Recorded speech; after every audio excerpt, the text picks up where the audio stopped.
Good evening and welcome to Anatomy of a Business, a discussion of the businesses that serve our community, focusing on their challenges and their successes. I'm Bud Myers from the Virginia Priest Broadcasting Company, and joining me is the CEO of the BBB of Central Virginia, Barry Moore. Barry, this program that you have started, I think, is a wonderful way for people to be involved in the BBB. But it is amazing. I mean, it's not me. It's a group of people. We have conversations. I think we're all good listeners.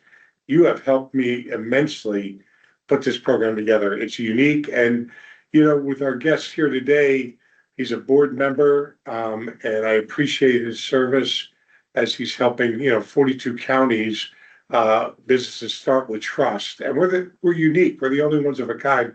But what I want this podcast and this conversation to be is a part of his advertising that he can slice and dice just 30 minutes and take parts of it, put it on YouTube, put it on his emails, his website, and use it for advertising to distinctly show clients how he's different than everybody else. So thank you. Well, thank you for doing this. I think hopefully our listeners will get not just an idea of the business, but also the motivation and the heart of the business owner itself, which is so important because it's that passion that drives the success, not just the operations.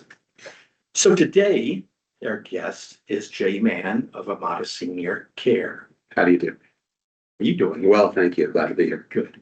And Jay, I have to tell you, this particular interview is very personal to me.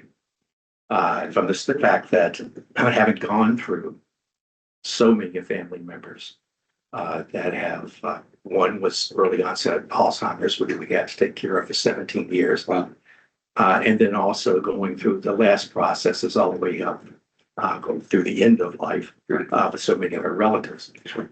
And what you find out is all good intentions aside, you find out that it's just an overwhelming part of your life. It absolutely can be, and we see it in so many different situations. And you usually attack it too late. Oftentimes, yes. And what we try to do is we want to be the advocate to help share information throughout the community so people can be more prepared as that time comes. But so often things don't happen until a compelling event makes them concerned about a particular issue. But the more you can enforce, bring in more information to be able to make better decisions as far as future planning. It just makes a lot more sense to people, but you have to know where those resources are, and that's where we come in. Exactly. And it's usually something that has happened. Right. Most of all, the fall. Sure. Right. That fall happens and then things just begin to deteriorate. That's right. But the one thing that most people don't realize is that the extension of quality of life That's right. comes in where you have contact. Right. Right. And so there's no real thought about that piece of it, which is really life extension. That's right. Well, so I think so often when I first started Amada Senior Care about 10 years ago, I had come from a world where I was working in cancer research, cancer diagnostics, and it was very personal to me. And I knew that what we were doing meant something, that it helped people in a certain way. And I wanted to take that same sense of purpose into Amada. And that's, by and large, we've done that, but my mind has been, has opened up so much more because I started to understand more about what people were going through and that there was such a void or a chasm of information. And so the things that people don't think to consider, the financial piece is obviously a big piece of it, but even where to go to get the type of care that they need.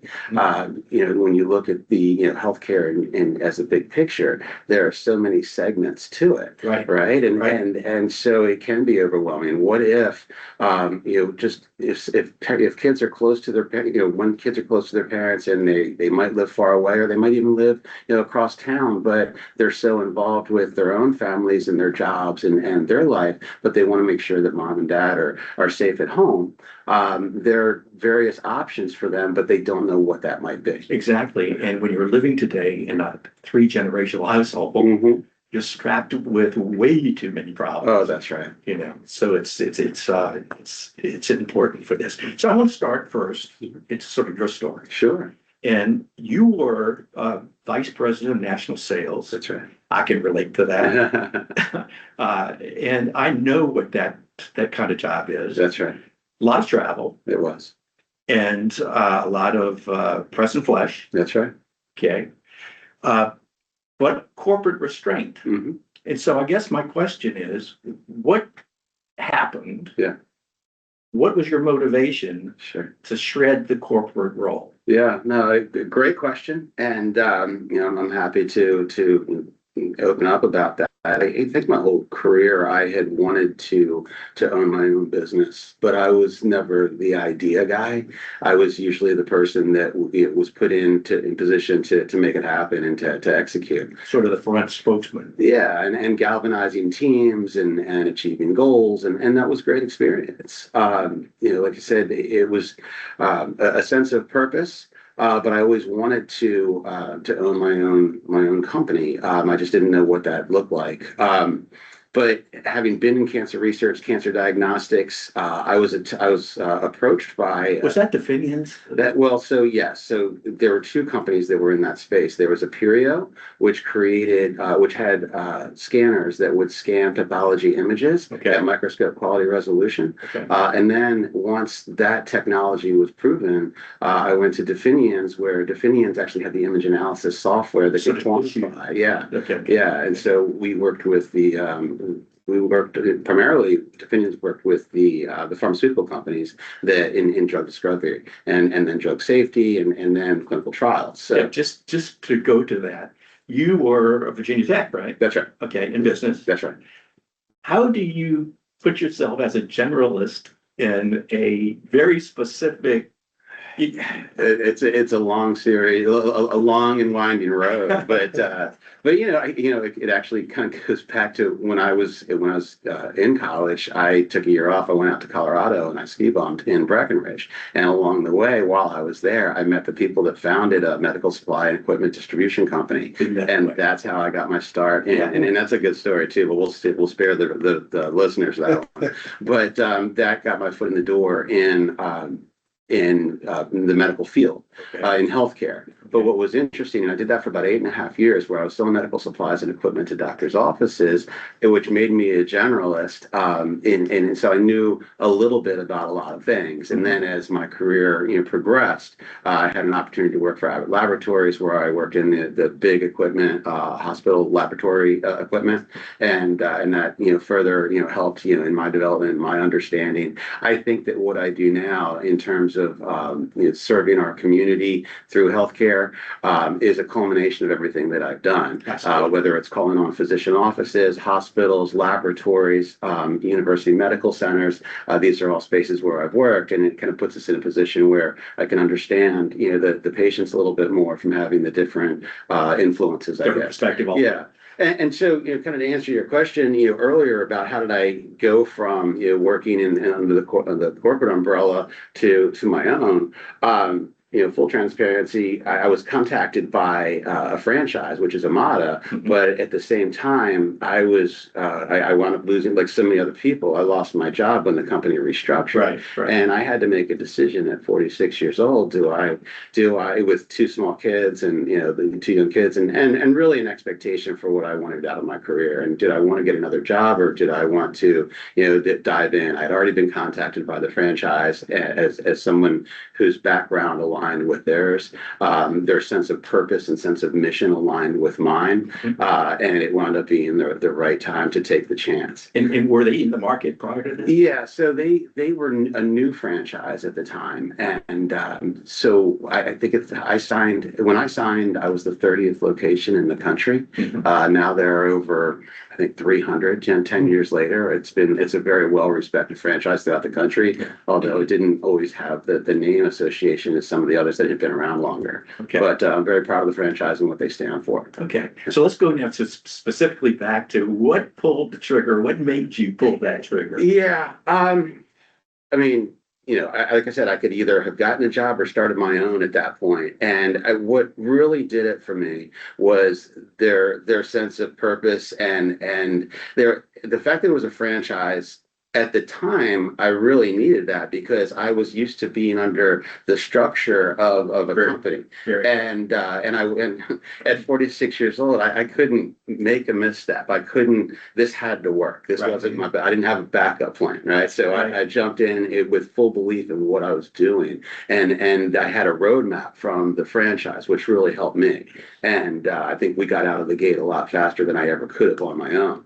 Now, 10 years later, would I like to be more on my own? Sure, absolutely. But that's the game I signed up for, and I'm very proud to represent them. Having been involved in franchises early in my life, and having to be the corporate spokesperson to them, I took a lot of hits upon the head. Sure. Those franchises always know more than the franchisor. Oh, absolutely. Well, it's a great. I think if someone's considering going a franchise route, I mean, just make sure that you understand the franchisor's values. Right. It was interesting because they found me, but they were not licensed to sell franchises in Virginia at the time that I was available. Mm-hmm. And even though they had made contact with me and we kind of vetted each other to say, hey, this looks good for both of us, I had to wait 9 months before I was allowed to buy the franchise. And this is at a time that I didn't have money coming in, but I knew in my heart that what they stood for in terms of their integrity and their sense of purpose aligned with what I wanted to do. And so while I was looking for other opportunities, I knew that this was the one that spoke to my heart. So I was willing to wait for them. And in turn, they've been willing to wait for me and help me along. They've given me a lot of internal support. There's a group that I meet with once a quarter that are my peers, where we do a kind of a best practices review, and we just help each other run the best businesses that we can. Gotcha. Yeah. So the process was in place. That's right. Pretty much. And that helped me a lot. Okay. Yeah. So now, as you've evolved, what is your role on a day-to-day basis? Oh, great question, and thank you for that. It's evolving all the time to where I kind of scratched my head. We got through COVID. I thought right at COVID, we were going to the moon. I'd opened a second location, and everything was great. Well, COVID changed the world for everybody, and it was a very difficult time in everyone's history, really. And so we kind of flattened out over that. And for the next couple of years, we started coming back slowly. But I was wondering why we hadn't really accelerated. And I realized, through a lot of trial and error, a lot of talking with people, that I was really the obstacle slowing us down. In the sense that I like a level of quality, and I tried to touch, a lot of things to make sure that they were doing that, the things were running the way I wanted them to. In healthcare, you cannot mess with integrity. You cannot mess with quality. I've felt for a long time. I've been the recent past president of the Richmond Senior Network. I speak to my peers, and I tell them that we have a responsibility to deliver hospital commensurate level service in the home. Now, is that realistic? I don't know. We're trying to get there. It's a lofty goal, but we need to have that kind of reliability. Where do you see the weakest link? Well, you're managing people, right? Exactly. And so what I had to do was I had to get, as we grew as a company, I give a lot of credit to my vice president, Dory Abel, who really helped me see this, that I thought that our quality was at a level that was what I would expect. And she was my sales rep, and she said, look, if we're going to be the level you expect, these are the things that we need to do even more. And she, at least I had the good sense to listen, and she had the great perspective, and together we've really fortified the infrastructure. Mm-hmm. And the more we fortify the infrastructure, at first it was like, Jay, we need you in the meetings every morning. Now it's, we don't need you here. We got this. Go develop the other business. So we're launching a second business right now called Ethel Senior Living, where the first business, we have caregivers in the home where we deploy them all over Richmond area, Central Virginia. Right. But the second business will be a line of residential care homes, where the first one is opening this week. We have, we'll be licensed for up to eight people in the residential care. Very exciting. Yeah. And so by us fortifying our operations and putting quality first and really driving that accountability, it's enabled me to, let them do it and have the confidence that things are going to be run properly. Well, not perfect by any means, Right. but we have processes in place to follow up on everything to make sure that people are getting the level of care and communication that they expect and we expect for them. Okay, let's actually get to the business. Yeah, sure. But could I just jump in one more? So a point, Jay, is where I come in and Bud Myers and Virginia Breeze Mhm. are an accredited business. Amada is an accredited business. What I am constantly doing for the last 4 years is starting the business owner off with the promise of being accredited. Mhm. It means a lot more than just a seal on the door. And it's the guidance and the processing. And I think your employee helps you wake up to something that you were getting overwhelmed, probably growing and everything. We were flat. And day to day, yeah. I mean, and so you got to applaud somebody like that. So Absolutely. you're very lucky, and employees that give you that confidence and give you the insight. So I just wanted to bring that up. So lead with the BBB promise, respect, trust, and integrity. I always say we're an intangible. Mhm. Everybody's like, what are you doing for me? We have 115 years promise that that's what our businesses do. And you're different than the competitor that's not accredited. But it's only if you utilize that brand that it means anything. Great. All right, Bud, back to you. All right, let's talk about Amada Senior Care. Sure. What do you define? Uh-huh. Okay, what is your core business Sure. and how do you define it? Great. So our business at its core is that we are a senior care agency, meaning that we provide non-medical in-home care for seniors, wherever that home may be. They can get that care anywhere from 2 hours a day up to 24 hours a day, 1 day a week up to 7, and any combination in between. Mhm. Now, along the way, so that's our core business, but where do we really help? We help hopefully kind of calm the waters in very difficult times. We'd love to help people at earlier stages because, like you said earlier, we want to keep people safe in their homes or Right. and help improve that quality of life, right? And that quality of life, we can't stop the aging process, but and what I've learned in 35 plus years of healthcare is that the best you can do for people is obviously respect them, give them the integrity of the level of care and compassion and kindness that they deserve, right? And so we're not going to necessarily we're not going to cure illnesses, and you can't fix everything. We can't prevent falls from happening all the time, but the probability of helping someone and keeping them safe goes way up when they have a caregiver with them. And again, I think a lot of times people think that if you're going to get care at home, it has to be full-time care, but that's not necessarily the case. Exactly. We can get it just for a couple hours a day. And most people can't afford it. Right. And so that's the other piece of it. So we help with provide certified caregivers that are all accountable to us. They're all W-2 employees of ours, but we also help with the other pieces. So specifically, we help with what we call financial care coordination. How do you pay for this type of care? A lot of time, and we lead with long-term care insurance. So we are experts at understanding long-term care insurance. We don't sell it, but we help them. We help the families. We'll do benefit reviews for them. We'll help them understand what their elimination period is, meaning just like a deductible, and we help them get on claim so that they can use this wonderful asset that they have to help get them the care that they need and hopefully start care sooner rather than waiting for some compelling event, whether it's a fall, whether it's a broken hip, whether it's a God forbid a stroke. I mean, these things happen. A lot of times people say, oh my goodness, that this happened and now we need care right away. Well, that's great. Sorry, that's not great, but we can help them in that time of need, and we can usually do it very quickly. But there are also a lot of people that need a little bit of help each day, or maybe they need help with the laundry, maybe they need help with going to doctor's visits or something. We can help in small doses as well, but mostly we'll sit down with the families and we'll go through the various financial options that there are to help pay for the care that they need. Right. And it's daily living activity. That's right. So this would be non-skilled care. Right. Now, there are lots of wonderful companies in Central Virginia that provide skilled care. There are wonderful companies that provide hospice services. There are DME, durable medical equipment companies, and we know most of them. And we also work with, we used to help people find places to live. We've pivoted away from that a little bit because there are so many wonderful placement agents in town that we partner with. And so we're helping people in wherever they are and getting them to the right people. Okay. And so, as I did research for these podcasts and trying to understand the business, Yes. You, Yes.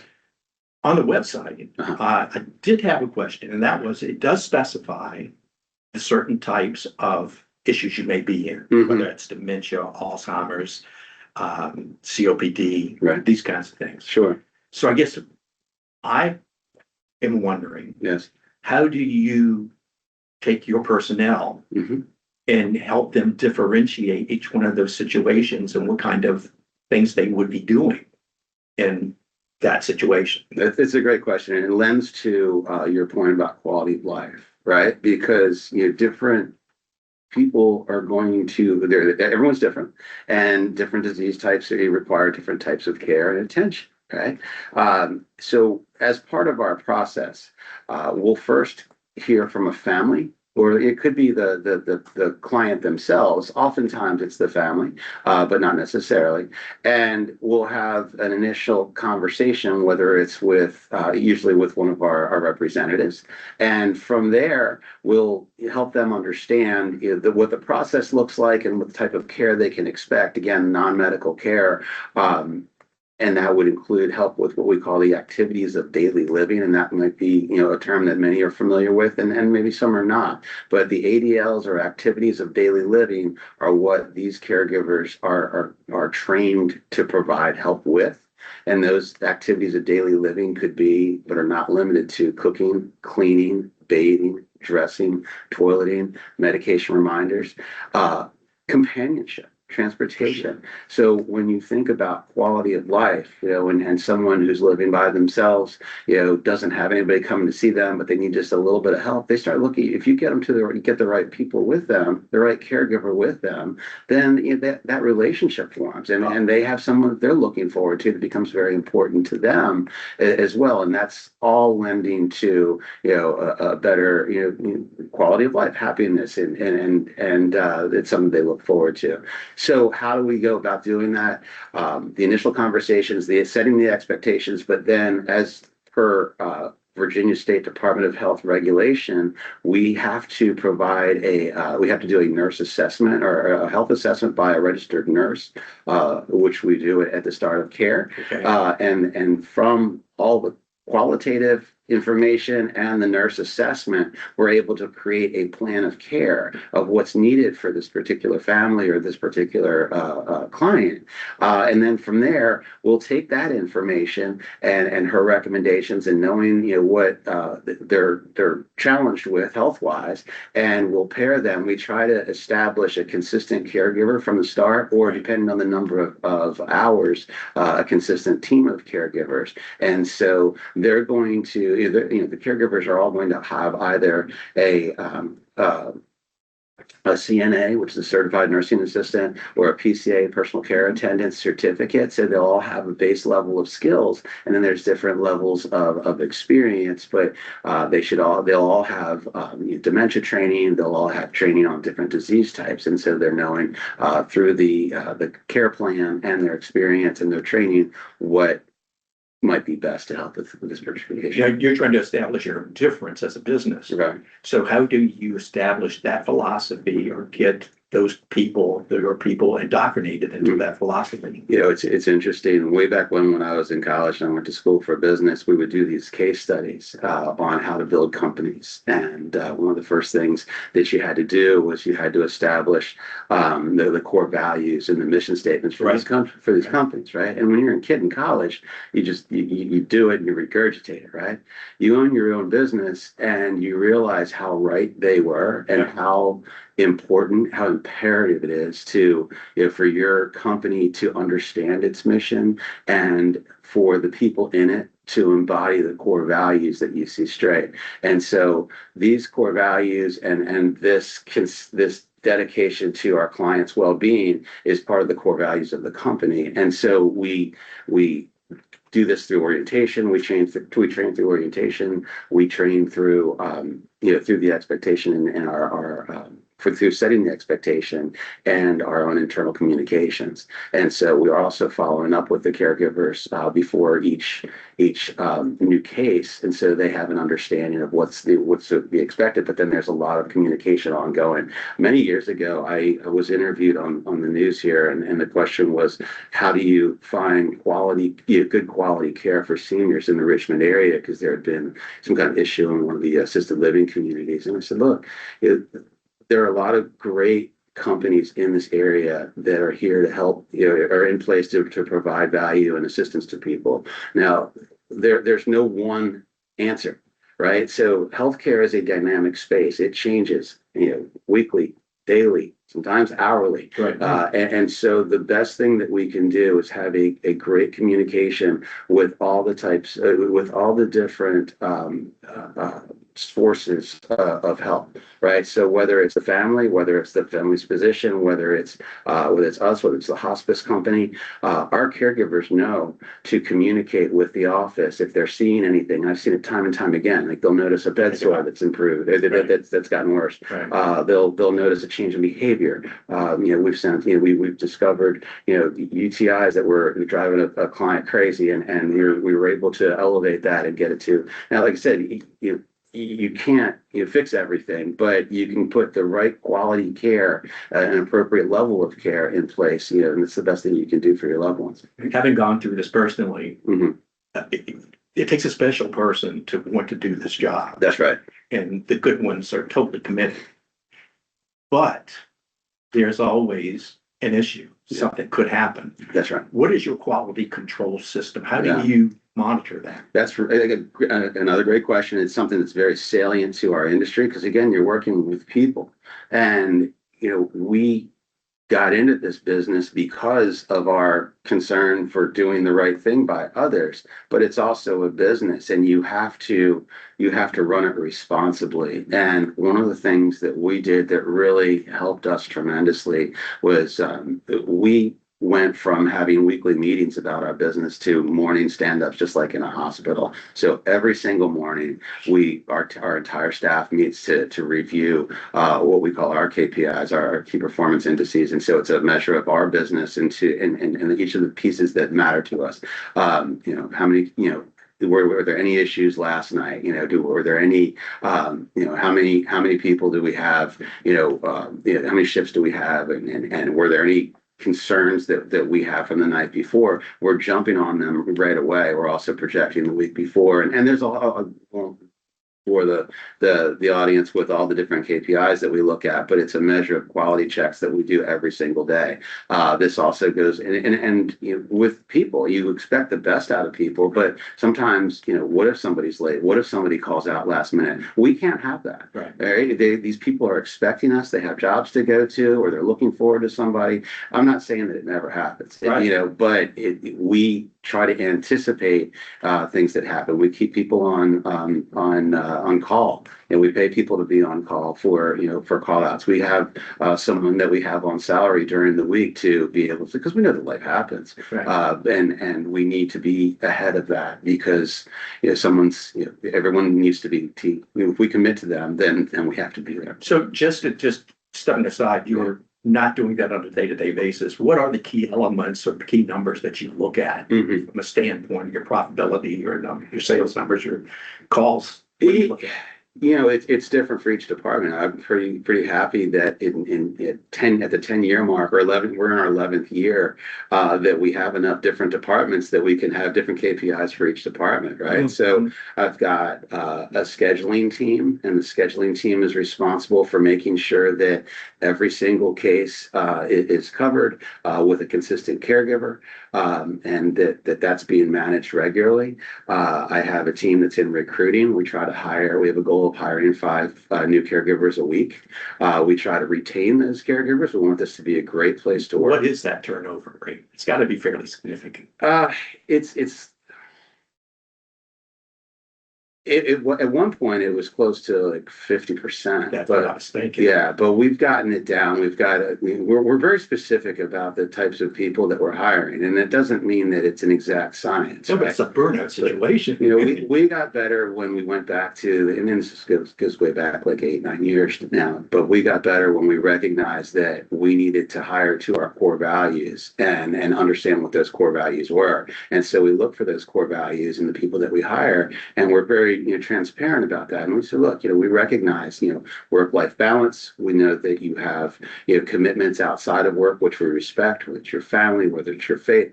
And we try to work in an environment where everything is balanced. But if you commit to something, then we need you to do what you say you're going to do. And then, if that doesn't happen, then they have as my football coach used to say in high school, you have the opportunity to come after practice. Jay, the one thing to wrap it up, and Bud, you can wrap it up for us, but great conversation, great learning from Amada. Find you at bbb.org. You are different. Imagine sending people into your home and not checking them out. Right. That's what bbb.org is. We vet the reviews, the complaints, unlike the other for-profit companies. We're a nonprofit, but if you want to wrap it up. Yeah, let's wrap it up with just the one thing. There's people out there listening to this podcast that they've always wanted to pull the trigger. Right. They've always said, screw the corporate world. Right. What advice do you have to those people? I would say that, at this point in the game, I couldn't see running my career any different way. And so I think the juice is worth the squeeze, but I will say that it is not to be taken lightly. I would say that you need to understand your sense of risk, and you need to be very disciplined. And I've had to learn, the hard way along the way. I've had really good things happen. I've had challenging things happen, and it's how you respond to it. It is not easy, but it is eminently worthwhile. In my sense, I had the big job where I was flying all over the world at one point, and that was very meaningful to me, but it doesn't even compare to the sense of fulfillment that I have and gratitude that I have in working in our community. Being a member of the board of the Better Business Bureau is very salient to me as well. It's very connected to me in terms of our mission and spreading an awareness of the healthcare industry and the integrity and the good companies that you can find in it. So that it all is working out in the sense that I'm very pleased with what we're doing. I feel like we're in the right place doing the right thing, but we can always be better, and we're going to continue to strive to do that. As far as getting into owning your own company, I think it's great, but not everybody is willing to take that risk. Jay, I want to thank you for taking the time today to be with us. Yes, thank you. If you're out there and there is a time in your life where you need to strap on, having to deal with this type of situation, you certainly want to be careful. But more than anything, you want to make sure that whatever is occurring, their degree of respect for your individual and family member is there. I can tell you from personal experience that no matter the name, how big that name is, how big the organization is, there are going to be challenges with it. That's right. And the best thing you can do is find someone that you can trust, that you can communicate with, and is local. Right. That can help you when you have your problem. Jay, thanks so much for being with us. You've been listening to Anatomy of a Business, sponsored by the Better Business Bureau. Next week, we will have Bill Barnes from Barnes Insurance. Thank you so much for listening. Till next week, bye-bye.